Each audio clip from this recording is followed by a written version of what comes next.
Germany is in one of its most important and decisive political periods since 1945. It goes through a transition right now that could change everything. And I want to make the point today that Germany's fate might get decided this September in a very decisive election that can have huge ripple effects. So let's get started and go through this so you are up to date what's happening there. So first of all, we all heard about the disastrous mistakes that this person, Mutti Merkel, the Chancellor of Germany, did in 2015 when she opened illegally, by the way, the borders of Germany to millions and millions of Middle Eastern refugees. She did that against the law, by the way. It was a weird decision that pushed Germany into turmoil. And since then, things are looking pretty bad. So that was a very, very bad thing. And in addition to all of that, besides the disastrous migration policy that's now haunting Germany and of course all of Europe, but also Germany, there's a second dimension that puts Germany into a very, very difficult position, and that is energy. So here you see household electricity prices, Germany versus France versus Sweden. And as you can see, Sweden is the red line, so Sweden is much, much cheaper, right? Here you see 20 cents per kilowatt hour, approximate, in 2026, and Germany nearly double that. Like, let that sink in. Double the electricity cost for an enormous industrial economy. And as you can see here, why that peak? Of course, Ukraine and the Russia war, and then the pipeline attack on Europe's largest pipeline, Nord Stream 2, Germany, Russia connected, where Russia exports gas into Germany. That pipeline was destroyed in a terror attack. Now it turns out it was Ukrainian military doing that in German waters in the Baltic Sea. And very likely with approval of the United States. That is being investigated right now, but the government of Germany tries to not investigate it. So it's an absurd situation that the opposition, of course, is using. But the end effect of all these things is exactly what you see here, a absolutely disastrous situation. Sweden, much better managed in terms of energy. France, of course, famously having a lot of nuclear energy. And Germany, not just blowing up or allowing to blow up their gas imports, but also blowing up their own nuclear power plants for ideological reasons. The Green Party, by the way, Merkel, she was in the CDU, she's still in the CDU, the Christian Democrats, the so-called conservatives, but she used to be a Green Party member. Most people don't know that, so she's very ideological, and she was all for blowing up the power plants, which they literally did. So Ukraine blew up, with US permission, their gas imports, and the Germans blew up their nuclear capabilities with, of course, predictable outcomes that energy is going through the roof. And now this is the situation, pushing the German economy into turmoil. And you see here an estimated prediction or projection how energy would look like if we would have nuclear in Germany, if we had cheap Russian gas, and with gas and nuclear. So the price, instead of 38 cents, would be 24 cents. That is a very massive difference. 1/3 lower prices. Okay. Then we have, of course, the also disastrous policy that is connected to the energy problem, where Germany is on the front lines, no pun intended, of pushing its military preparedness against Russia. So the spending of Germany is going through the roof, literally through the roof, massive increase, doubling of military spending. And that is, of course, not very smart for the economy.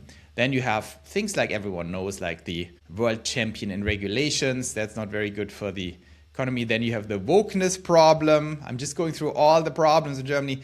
This is the German parliament. And if you think the United States and the Democrats are woke, look at these people. That is the left in Germany in the parliament. They're dressing in rainbow flags, well coordinated, just to drive it home what's going on there. So people are not happy. And all of that is now culminating in Merz, Chancellor Merz, being the least liked chancellor in the history of Germany, including the bad Austrian painter, of course. I mean, no one knows what the approval for him was in 1945, probably low, but probably not as low as Mr. Merz. So an unbelievable 13% approve of this chancellor, which is abysmal. If you think Trump was bad or Biden's numbers were bad, 13% must be the lowest in the world. And no wonder he is the crying chancellor. This image was a big deal in Germany. I don't know where he was. I think he was in Israel and started crying. Not very good. You don't want a chancellor who cries around in public to show off his tearing capability. And the results from all of that is Germany is now in absolute turmoil and in a cultural moment that is challenging for the country. Here you see the percent of immigrants in German cities and you see what's going on, right? You see in Offenbach, for example, next to Frankfurt, 66%, 2/3 of the city are immigrants. Frankfurt, the most important financial hub in continental Europe, now over 50% foreign people. And you see that all over the map. You see it even here in Munich.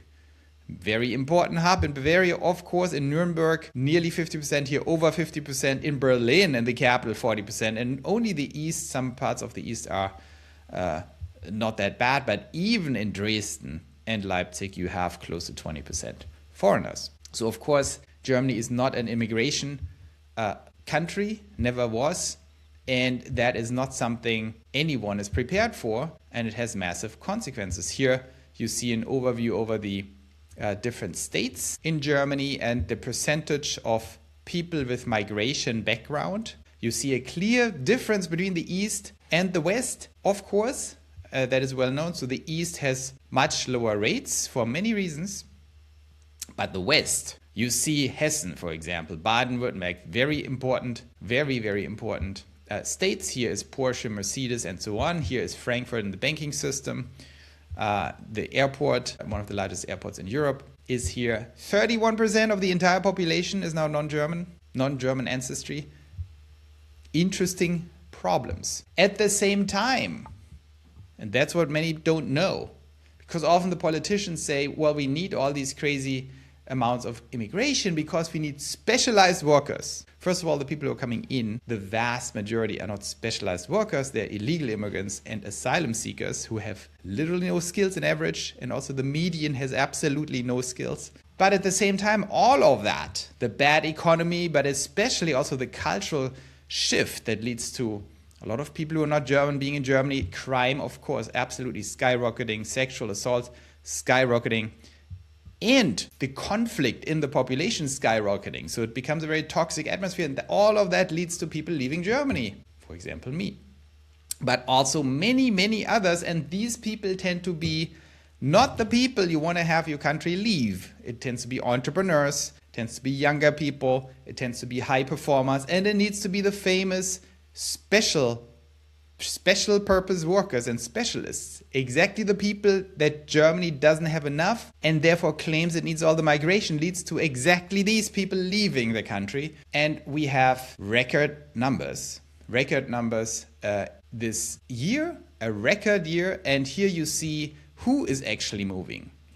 The dark blue line is the net effect, the net emigration of Germans from Germany. And here you see the age, okay? And what you basically see, so here's positive, people moving into Germany who are Germans and people moving out of Germany. And this blue line here tells you the net effect on Germany. And what you see is, where's the peak? Well, between 20 and 40 years old. That is exactly who you don't want to have move out. These are the people who are net contributors to the system, 20 to 50, 20 to 60. And that's exactly the peak. So it's not retirees, it is 20-year-olds to 50-year-olds. So that is the problem. Now, all of that has led to this revolutionary moment in Germany. As you probably have heard, the AfD, the Alternative for Germany, for Deutschland, is now at 29%. Let that sink in. The largest political party by an enormous distance is now the one party that all the other parties say is bad, cannot be voted for. You see down here the election results of the last election in Germany. 20.8% for the AfD, now up to 29%. That is pretty huge. you see the CDU and the CSU, the union, not a union, not a union, not a labor union. This is basically the Republicans or the Tories, if you're in UK, of Germany. They have shrunk from 28.5% to 22% under Merz, which is the absolute worst result of the CDU and CSU since 1945 or since 1948, whenever they were like re-established.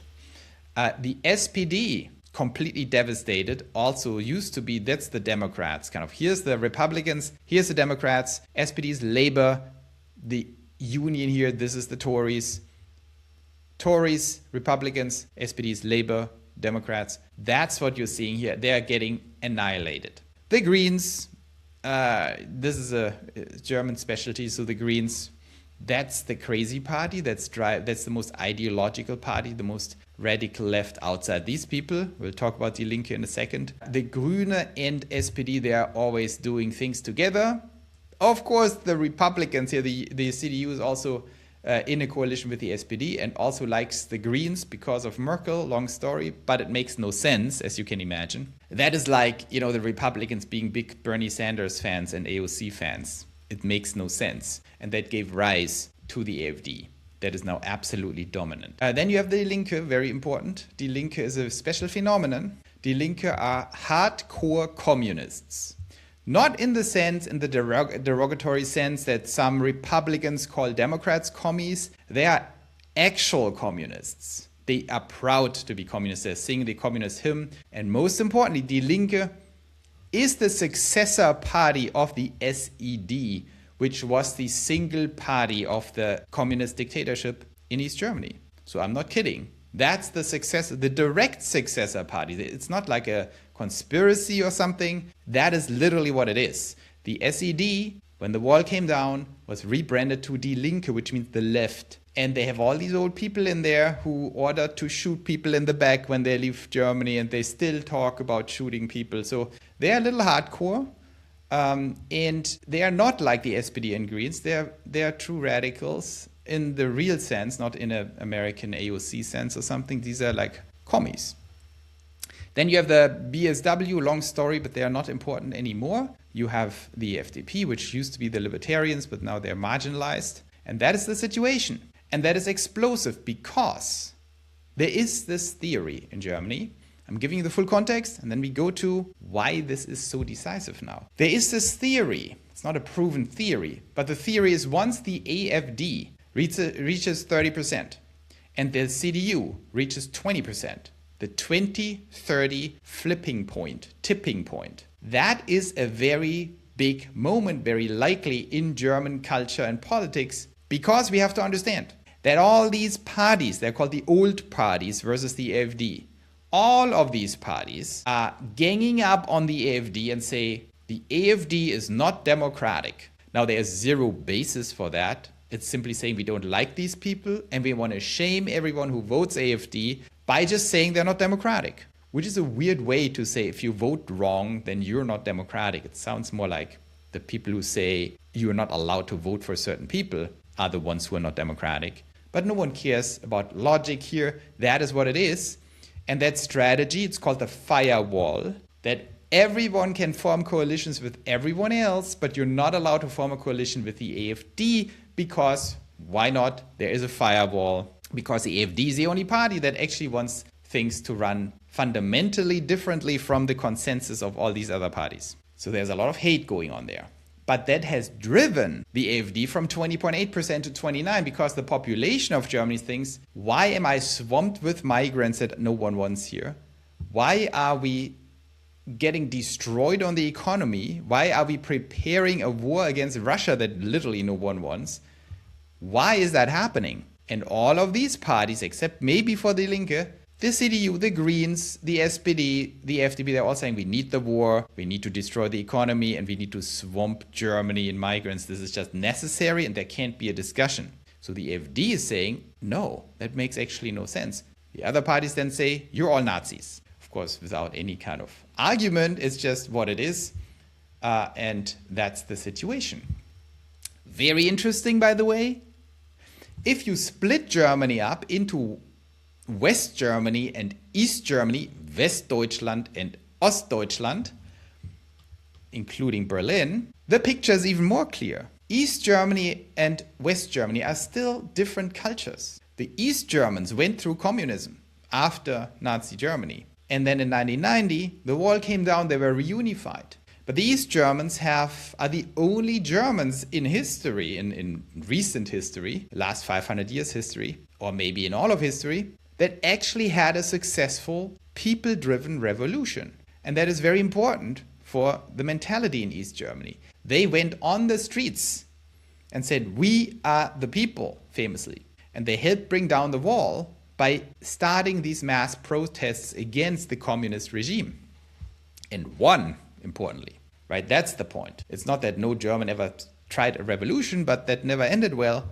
That was the first generation and part of Germany that was successful in this revolutionary attempt. They also had very direct comparisons of a totalitarian state versus a kind of free state in the West. And so they have a higher self-esteem. They have a feeling of like, maybe we are in charge of this country. Maybe it's not totally solid, but they think more like, it's kind of our country. You know, it's our states, our cities.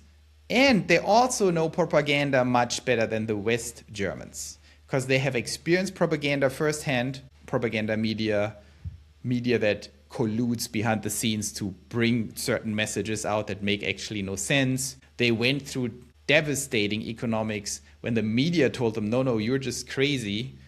It's amazing, our little communist state.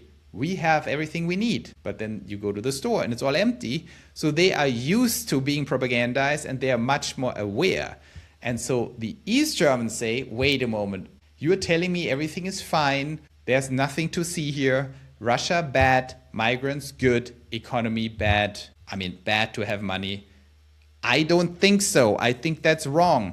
Whereas the West Germans are a little bit like, okay, if Russia is bad and migrants are good and money is not good for me, I mean, makes sense. The media says it. And that explains why we have such a big difference between these two regions. Look at this. 40%, that's a lot. 40% is the AfD in East Germany in average. That is a very big deal because it's basically becoming at probably, you don't need 50% for the absolute majority, by the way, because if these people have under 5%, they are not in the parliament, and many of them don't have 5% in the different state parliaments. So you're talking about the absolute majority around 43% as a rule of thumb. And so the AfD is now extremely close to create a single party rule in East Germany, which is huge. It would be the first time someone can actually do something, and completely democratically, very scary for the other parties. And even in West Germany, they are the leaders, but of course not by that much. So that is the big picture situation. It is dramatic. We have to understand this is dramatic. The AfD is also an interesting party. It's a very complex party. It's not the same as Reform. It's also not the same as Restore. It's definitely not the same as Republicans and MAGA, or just MAGA, or it's also not like America First. This is a highly organized political party that is kind of on the same page internally. Of course, there are like debates, but this is an effective party, not a chaotic thing. And it is a very interesting situation. They are also probably less willing to compromise compared to the Sweden Democrats in Sweden, for example, that they're accused to be too moderate and like doing all kinds of things that no one who votes for them really liked, which is expected, right? You get into the government in Sweden, for example, and then you water everything down. Here, the situation is if the AfD would rule alone, it doesn't need to do that. And second, the structure of the party, the seriousness of the German situation, and the seriousness of the people in the party implies that they might not water the whole thing down too much. So that is the situation. And now we get to the point of this video that is so important. There is an election. There's an election. Hey, on this channel, we do something very important. We deeply analyze, understand, and predict capital, AGI, and politics. Not just to beat the markets and make a lot of money, even though that's important, but also to build a new society and make the future good for all of us, the pioneers. If you want to help me on this journey, you can do that by doing a very simple thing. Like and subscribe. It helps me a lot. Thank you so much for your support. And let's get back to the video. Here I have a nice little children's map for you guys. So we make it more fun. This is Deutschland. And here are the different states. And here you see, this is Mecklenburg-Vorpommern. Here is the border to east and west, right? You have Thuringia, Saxonia, you have Brandenburg, you have Berlin, you have Mecklenburg-Vorpommern, and then you have West Germany here. And here, this lilac state, Magdeburg, Wittenberg, and Halle. This is the state of Sachsen-Anhalt, Saxonia, I don't know, Anhalt. So it's like a little Saxony. This is the real Saxony, and this is Saxony-Anhalt. And that state has an election on September 6th of this year, which is very soon. It is very soon. It is in 8 weeks or something like that. So what is happening there? First of all, let me tell you a little bit about Sachsen-Anhalt. We make it very quick. This is Wittenberg. This is a beautiful church. Why is this so important? This dude here, his name is Martin Luther. You might have heard of him. Martin Luther is the inventor of Protestantism. So he's the guy back in the day, in the 1500s, who wrote his 95 theses. Do I have them here? Yeah. The 95 theses, you can't read them, but it's 95 sentences that say certain things about the Catholic Church and Christianity and faith, which were not supposed to be said about the Catholic Church. He took these theses and nailed them on the door of this beautiful church in Wittenberg, in Sachsen-Anhalt. And that's depicting the scene. This is the actual door. This is a photo of the famous door where Christianity split globally. I mean, there was Orthodox, but that's a different thing. But in the Central and Western European sphere, including then later America and England and all these places, that is where it happens on this door. He invented Protestantism and said maybe the Pope is wrong. And so this is a very important state. You could argue they created problems before.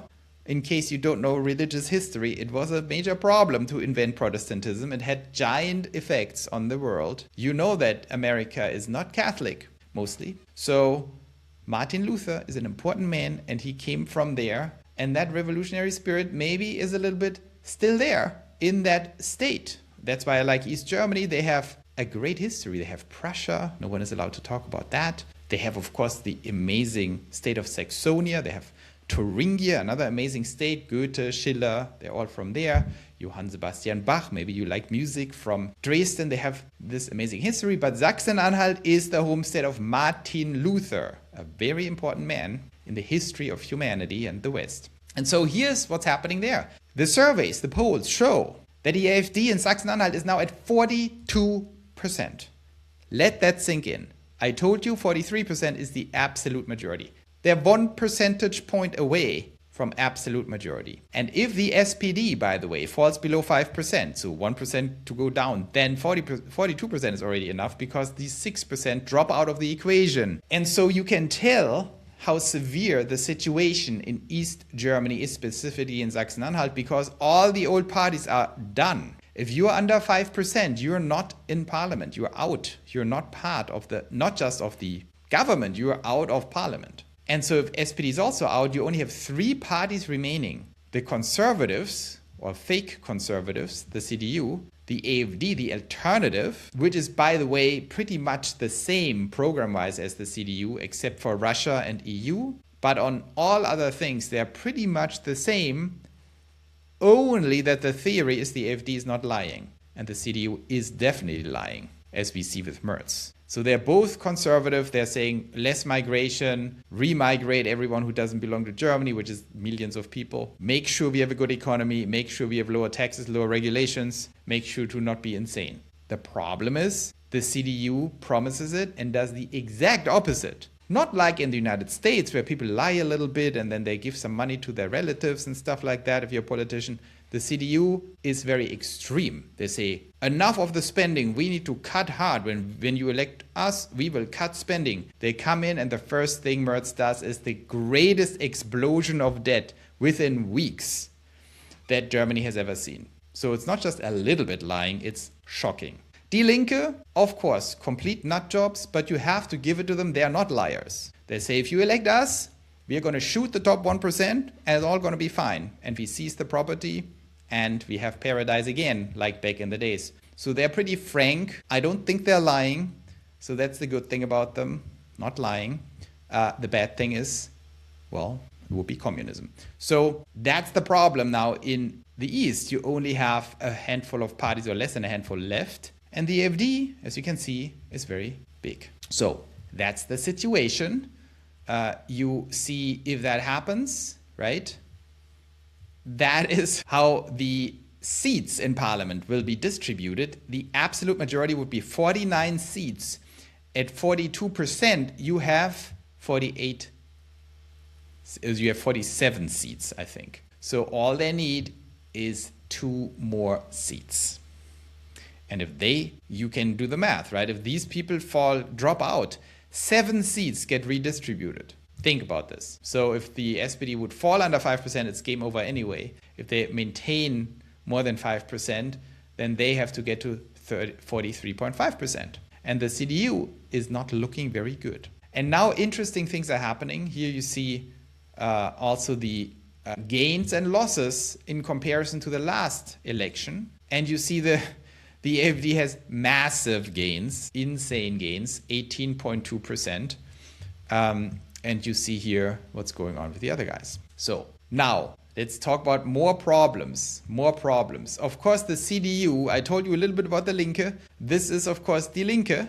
So that's what you're dealing with there. I don't need to comment on that. You probably know these kinds of people. So they are ready. Well, you probably don't know these kinds of people. She looks like a loony Democrat, but she is much more extreme than a loony Democrat. A loony Democrat might shoot you, maybe, but not in the sense that they seize control of the government and then have you shot legally.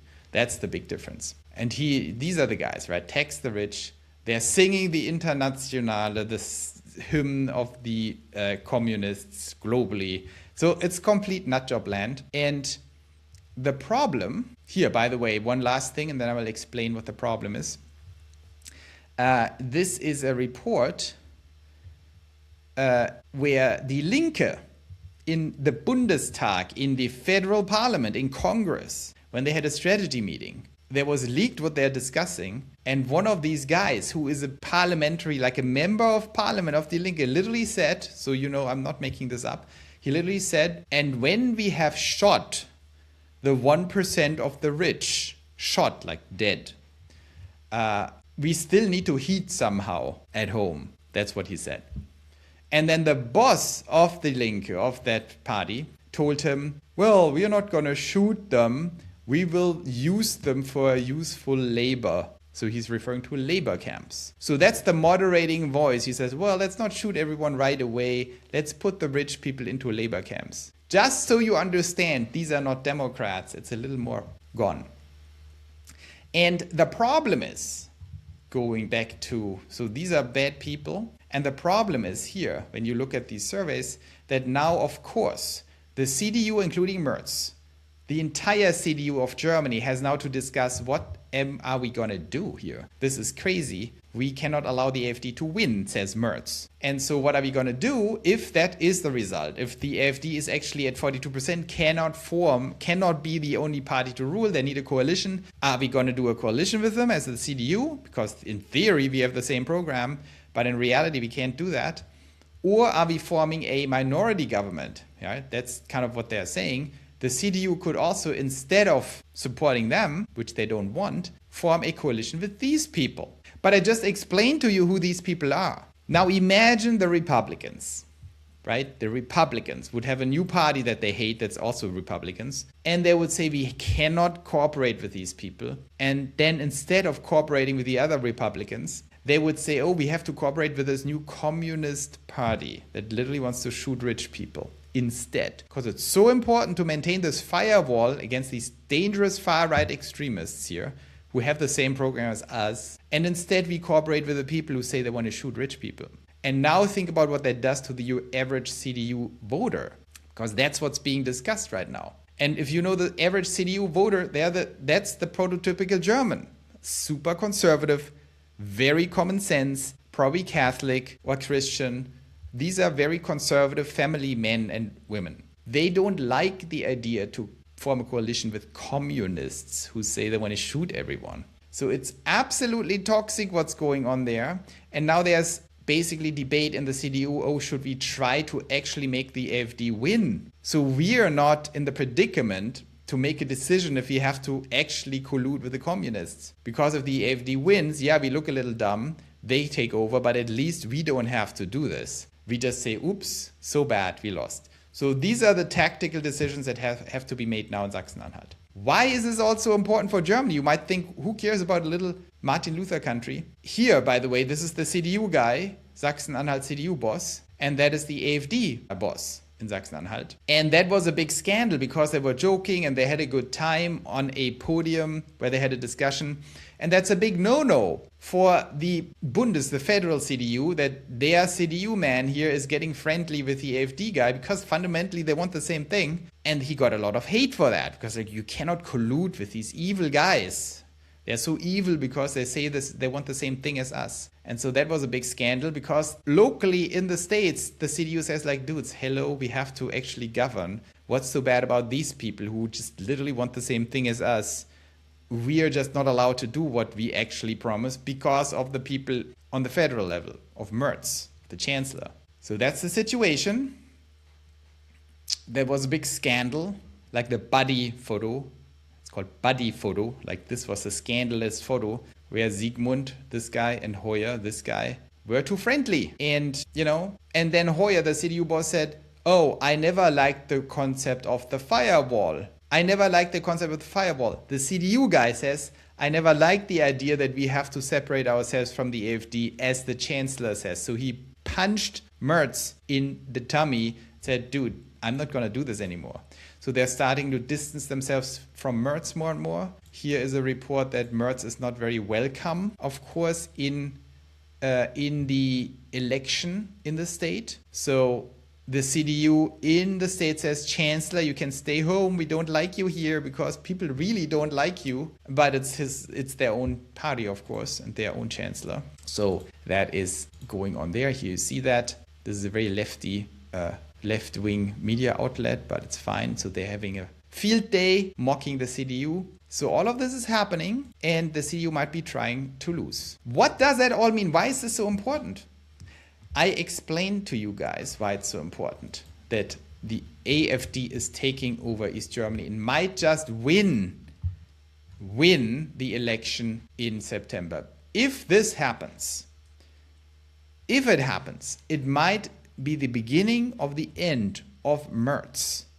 This will have enormous ripple effects because at the moment where the AfD can govern a state, especially if they have the total majority, if they are a single party rule in the state, they can actually start doing things. And of course, it's not hard to turn Germany around. Everyone knows how to do it if you wanted it. Germany is still a very strong country with very smart people who can do amazing things if they would be stopped, if someone would stop the people who try to destroy it all day long. So if you say to the Germans, you get your borders back, you can deport everyone who doesn't belong here, you can import Russian gas, we will manage your regulations so businesses can actually do something. You are now allowed to attract foreign investment. Your people are allowed to be happy and have children. All of these things are not that hard to figure out if you want to. And what the parties, all the other parties are so afraid of, if the AfD is allowed to do that, if the AfD is in charge of a state, within 6 months, you could see massive changes. Suddenly, women don't get raped anymore. People can go maybe even swimming in, swimming pools.